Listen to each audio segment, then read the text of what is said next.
हरि और कृष्ण। सभी भक्तों को दंडवत प्रणाम। एंजॉय करने के लिए मॉर्निंग जैसा सेशन में सबका स्वागत है। हम लोग स्वागत करेंगे स्वाति माता जी का। माता जी आपका बहुत बहुत स्वागत है। भगवद गीता चैप्टर 4 श्लोका नंबर 34 आज आप आगे हमें बताएंगे। हरि बोल। हरे कृष्णा प्रभु जी। माता जी को मेरा सादर प्रणाम। समस्त वैष्णव भक्तों को मेरा सादर प्रणाम। माता जी की ब्लेसिंग से आज का सेशन आरंभ करेंगे। ओम अज्ञानतिमिरान्धस्य ज्ञानांजनशलाकया चक्षुरुन्मीलितं येन तस्मै श्री गुरुवे नमः। जगत गुरु श्रील प्रभुपाद की जय। माता जी की जय। सभी भक्तों की जय। आज श्लोक संख्या 4.34।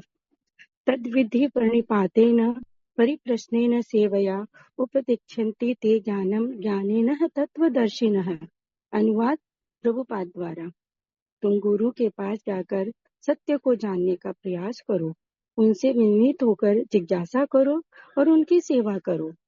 स्वरूप सिद्ध व्यक्ति तुम्हें ज्ञान प्रदान कर सकते हैं, क्योंकि उन्होंने सत्य का दर्शन किया है। तात्पर्य: आत्म साक्षात्कार का मार्ग कठिन है, अतः भगवान का उपदेश है कि उन्हीं से प्रारंभ होने वाली परंपरा से अर्थात प्रामाणिक गुरु की शरण ग्रहण करनी चाहिए। इस परंपरा के सिद्धांत का पालन किए बिना कोई प्रामाणिक गुरु नहीं बन सकता। भगवान आदि गुरु हैं। कृष्णम वंदे जगत गुरु। अतः गुरु परंपरा का ही व्यक्ति अपने शिष्य को भगवान का संदेश प्रदान कर सकता है। कोई अपनी निजी विधि का निर्माण करके स्वरूप सिद्ध नहीं बन सकता। पिछले कुछ श्लोकों में भगवान यज्ञों के बारे में बता रहे हैं। यज्ञों की श्रृंखला 4.24 से 4.33 तक खत्म हो रही है। माता जी ने हमें ज्ञान एवं द्रव्य यज्ञ के बारे में विस्तार से समझाया। द्रव्य यज्ञ से ज्ञान यज्ञ श्रेष्ठ है। ज्ञान यज्ञ यानी जो भी कर्म कर रहे हैं उससे भगवान सेटिस्फाइड हो। यथार्थ ज्ञान का अंत कृष्ण भावनामृत में होता है, जो दिव्य ज्ञान की सर्वोच्च अवस्था है। अब प्रश्न उठता है कि यह ज्ञान मिलेगा कहाँ से। इसलिए 4.34 में ज्ञान पाने का प्रोसेस बता रहे हैं। इस्कॉन का मुख्य सिद्धांत है गुरु परंपरा। श्रील प्रभुपाद बार बार कहते हैं कि वैदिक ज्ञान अवरोपंथा से आता है।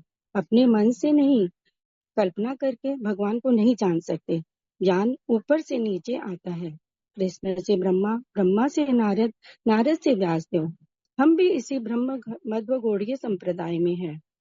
इसलिए हम शास्त्रों को अपने मन से नहीं बल्कि श्रील प्रभुपाद एवं पूर्ववर्ती आचार्यों के भाष्य से समझते हैं। इस श्लोक में भगवान ने शिष्य की 3 योग्यताएं बताई हैं। प्रणिपातेन परिप्रश्नेन सेवया। प्रणिपातेन अहंकार का समर्पण, यानी दंडवत प्रणाम, शरणागति, अहंकार को छोड़कर झुकना। श्रील प्रभुपाद लिखते हैं कि जब तक हम यह नहीं मानते कि मैं अज्ञानी हूँ, मुझे मार्गदर्शन चाहिए, तब तक ज्ञान अंदर नहीं जाएगा।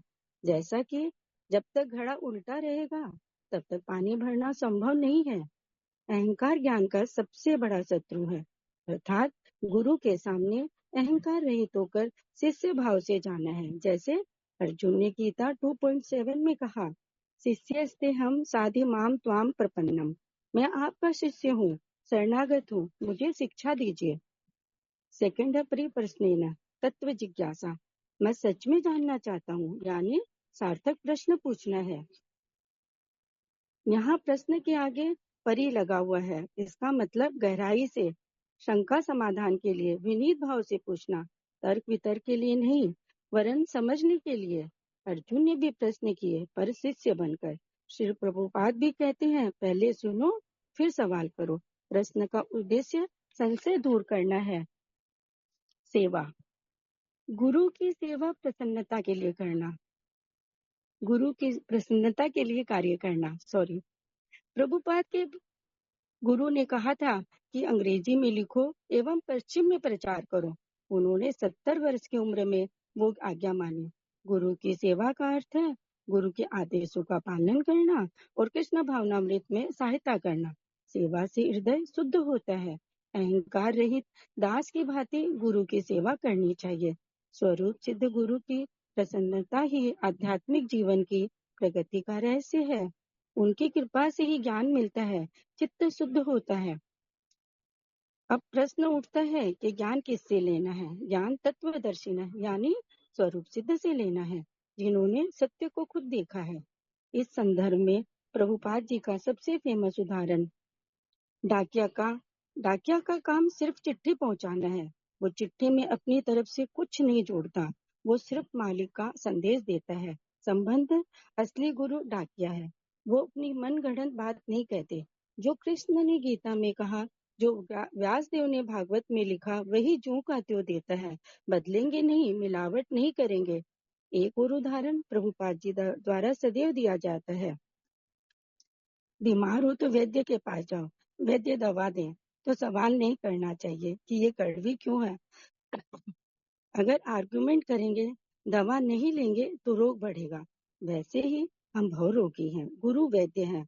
हरे कृष्ण महामंत्र दवा है। अगर हम श्रद्धा से न लें, हर आज्ञा पर तर्क करें तो लाभ नहीं होगा। स्वरूप सिद्ध गुरु की प्रसन्नता ही आध्यात्मिक जीवन की प्रगति का रहस्य है। जिज्ञासा और विनीत भाव के मेल से आध्यात्मिक ज्ञान प्रारंभ होता है। गुरु शिष्य के प्रति दयालु होते हैं, जैसे कि माता जी। हम सौभाग्यशाली हैं कि माता जी से हम जुड़े और हम उनका हाथ पकड़कर इस पथ की ओर निकल पड़े। माता जी की कृपा एवं गाइडेंस से ही हमें एटलीस्ट जीवन के उद्देश्य के बारे में जानकारी मिली। जीवे स्वरूप होए कृष्ण नित्य दास, अतः हमें अपने गुरु की आज्ञा का पालन करना है। हरे कृष्णा। वाञ्छात् कल्पतरुभ्यश्च कृपा सिन्धुभ्यः च पतितानां पावनेभ्यो वैष्णवेभ्यो नमो नमः। हरे कृष्णा प्रभु जी। हरी हरी बोल माता जी, हरी हरी बोल। बहुत बहुत बहुत सुंदर माता जी।